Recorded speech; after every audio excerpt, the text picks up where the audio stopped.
Hello guys, welcome back to the conceptual journey of chemistry with scholars zone. दोस्तों, आज के इस lecture में हम होमोलोगस सीरीज़ के बारे में डिटेल में डिस्कस करेंगे। तो होमोलोगस सीरीज़ क्या होती है उसको समझने के लिए हमें ये देखना पड़ेगा कि फंक्शनल ग्रुप्स क्या होते हैं। तो दोस्तों, ये लेक्चर आप एंड तक पूरा ध्यान के साथ देखिएगा और आपके सारे कॉन्सेप्ट क्लियर होते चले जाएंगे। तो चलिए दोस्तों, शुरू करते हैं। देखिए, मान लीजिए अगर मैं कोई कंपाउंड लिखूँ CH3 CH2OH। क्लियर। अब देखिए, ये जो दिया गया कंपाउंड है ये दो टाइप की प्रॉपर्टी शो करता है। क्लियर। हमें पता है कि वो सारे सब्सटेंस जो H+ देते हैं उन्हें एसिड बोलते हैं।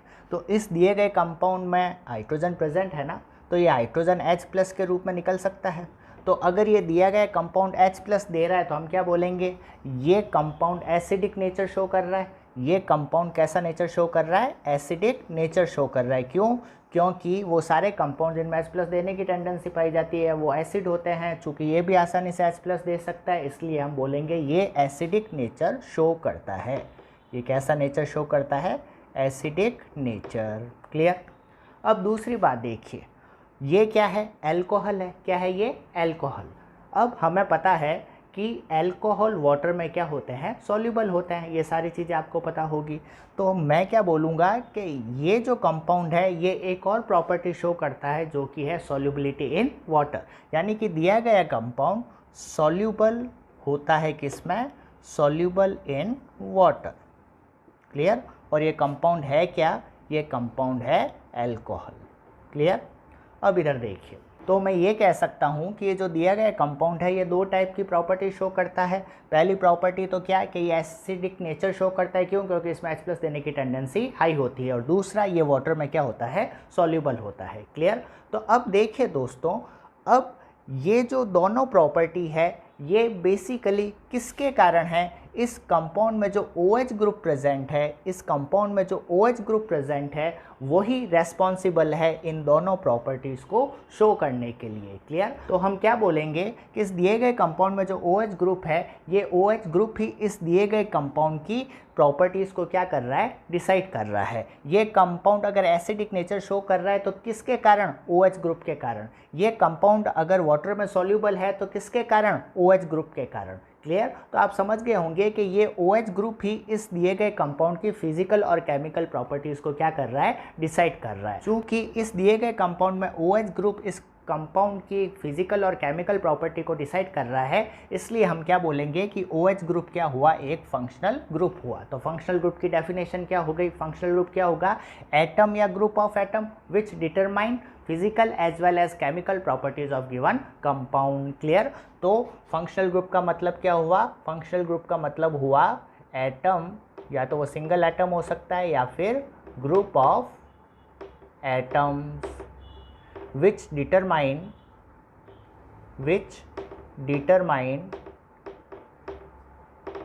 physical as well as chemical properties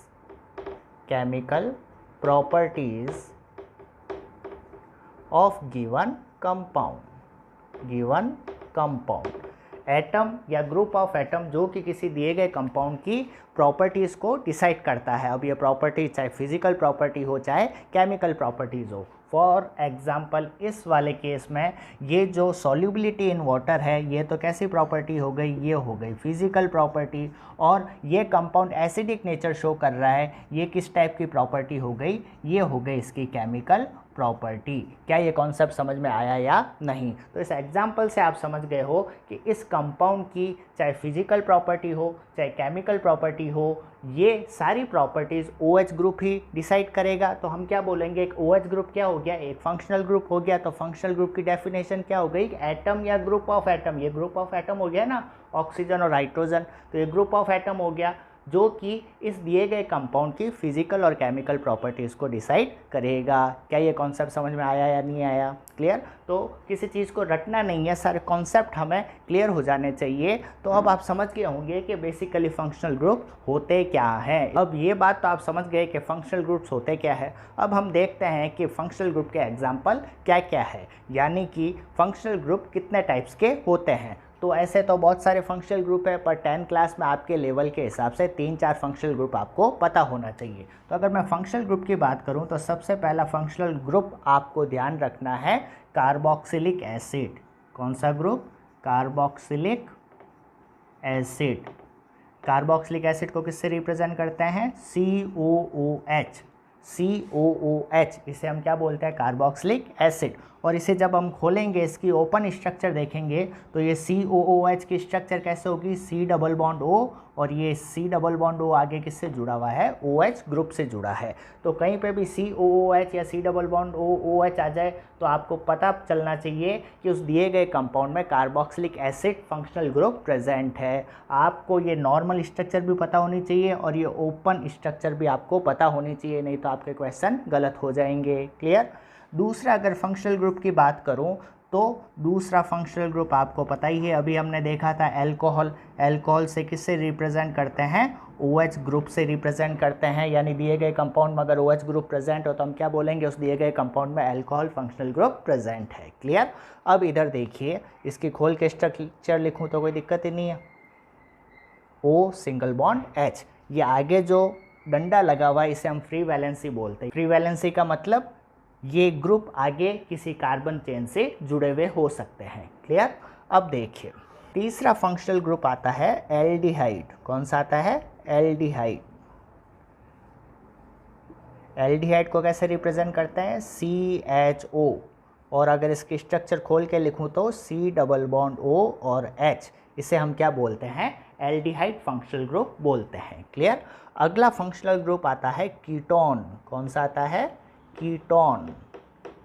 ketone क्या होगा? देखिएगा, C डबल बॉन्ड O होगा, और C डबल बॉन्ड O के दोनों तरफ अगर कार्बन प्रेजेंट हो, C डबल बॉन्ड O के दोनों तरफ अगर कार्बन प्रेजेंट हो तो उस फंक्शनल ग्रुप को हम क्या बोलेंगे?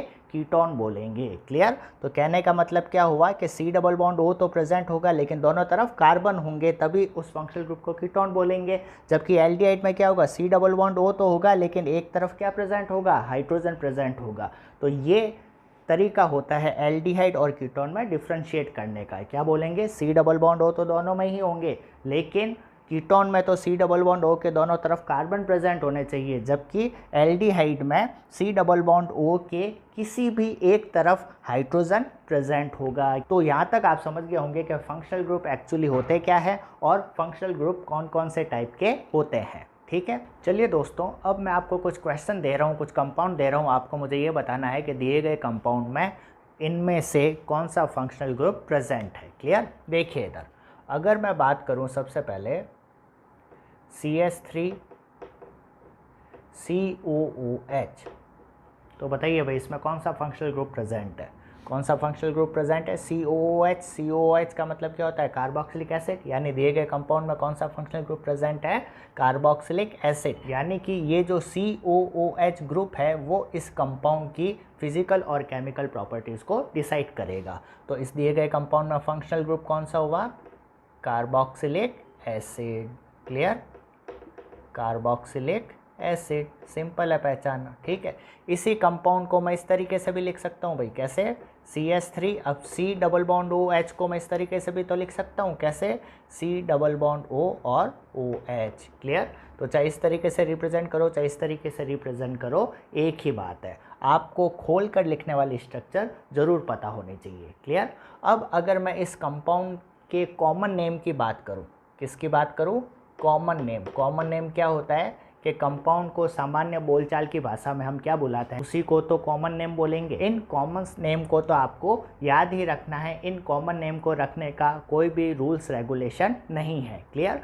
तो इसका कॉमन नेम क्या होगा? CH3COOH को हम बोलते हैं एसिटिक एसिड। क्या बोलते हैं? Acetic acid. ये कॉमन नेम भी आपको याद होना चाहिए। इस कंपाउंड का नाम तो है एसिटिक एसिड और इस कंपाउंड में फंक्शनल ग्रुप कौन सा प्रेजेंट है? Carboxylic acid. क्लियर?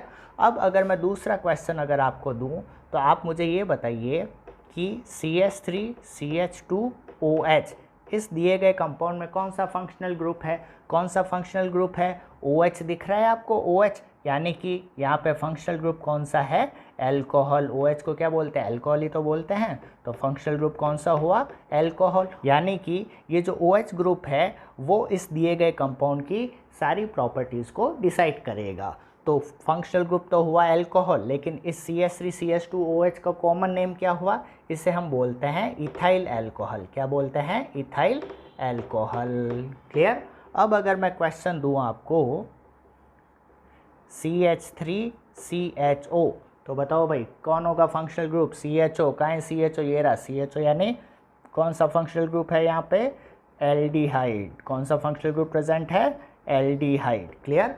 और इसे हम किस तरीके से लिख सकते हैं, CH3CHO को किस तरीके से लिखा जा सकता है, C डबल बॉन्ड OH, इस तरीके से लिख सकते हैं। तो इस CHO को हम कैसे लिख सकते हैं, C डबल बॉन्ड OH। ठीक है, तो दोनों ही सेम कंपाउंड है ना, कंफ्यूज मत होना भाई। C डबल बॉन्ड OH हो तब तो वो एल्डिहाइड है, लेकिन C डबल बॉन्ड OH हो जाए तो वो कार्बोक्सिलिक एसिड है, कंफ्यूज मत होना। क्लियर, इसीलिए ये क्वेश्चन करवा रहा हूँ ताकि आता आपको याद हो जाए, कभी भी आप गलती नहीं करें। ठीक है, तो CH3CHO में फंक्शनल ग्रुप तो कौन सा हुआ, एल्डिहाइड हुआ। यानी कि ये जो CHO ग्रुप यानी एल्डिहाइड ग्रुप है वो इस ओवरऑल कंपाउंड की प्रॉपर्टीज़ को डिसाइड करेगा। अब इस CH3CHO का कॉमन नेम क्या है, इसका कॉमन नेम है एसीटैल्डिहाइड, एसीटैल्डिहाइड।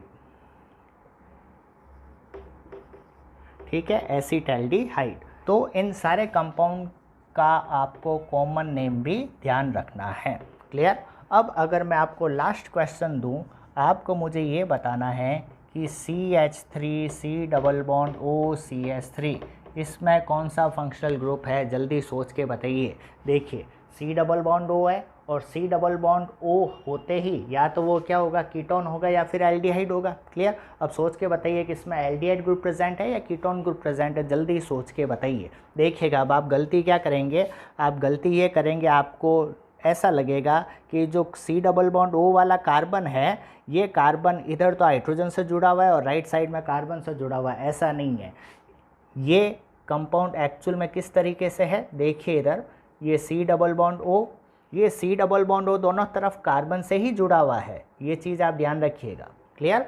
अब ये जो राइट वाला कार्बन है उससे कितने 3 हाइड्रोजन जुड़े हुए हैं ना, तो यहाँ से आप क्या कर दोगे, 3 हाइड्रोजन जोड़ दोगे। क्लियर। और जो ये लेफ्ट वाला कार्बन इससे भी 3 हाइड्रोजन जुड़े हुए हैं, तो यहाँ पे भी आप क्या कर देंगे, 3 हाइड्रोजन जोड़ देंगे। क्या ये कॉन्सेप्ट समझ में आया कि नहीं आया। ठीक है, तो ये ध्यान रखिएगा कि ये C डबल बॉन्ड O दोनों तरफ कार्बन से ही जुड़ा हुआ है, और अगर C डबल बॉन्ड O दोनों तरफ अगर कार्बन से जुड़ा हो तो अभी मैंने बताया था वो कौन सा फंक्शनल ग्रुप होता है, कीटोन फंक्शनल ग्रुप होता है। यानी दिए गए कंपाउंड में फंक्शनल ग्रुप कौन सा हुआ भाई, कीटोन। कौन सा फंक्शनल ग्रुप हुआ, कीटोन। क्लियर। और इस CH3C double bond O CH3 का कॉमन नेम क्या हुआ, इसे हम बोलते हैं एसीटोन। क्या बोलते हैं, एसीटोन। तो ये सारी चीज़ें आपको पता होनी चाहिए। अब चाहे कोई भाई क्वेश्चन आ जाए, आप पता कर सकते हैं कि दिए गए कंपाउंड में कौन सा फंक्शनल ग्रुप प्रेजेंट है। क्लियर। और वो क्वेश्चन आप तभी अच्छे से कर पाएंगे जब आपको ये खुली हुई स्ट्रक्चर भी पता होगी, नहीं तो आप सारे क्वेश्चन गलत कर देंगे। तो ये चीज़ ध्यान रखिएगा कि नॉर्मल फॉर्मूला और उसके साथ ही साथ ओपन स्ट्रक्चर भी आपको याद होनी चाहिए। क्लियर। और कॉमन नेम तो आपको याद हो ही गए होंगे, हाथों हाथ याद कर लीजिए। CH3COOH को क्या बोलते हैं, एसिटिक एसिड। CH3CH2OH को क्या बोलते हैं, इथाइल अल्कोहल।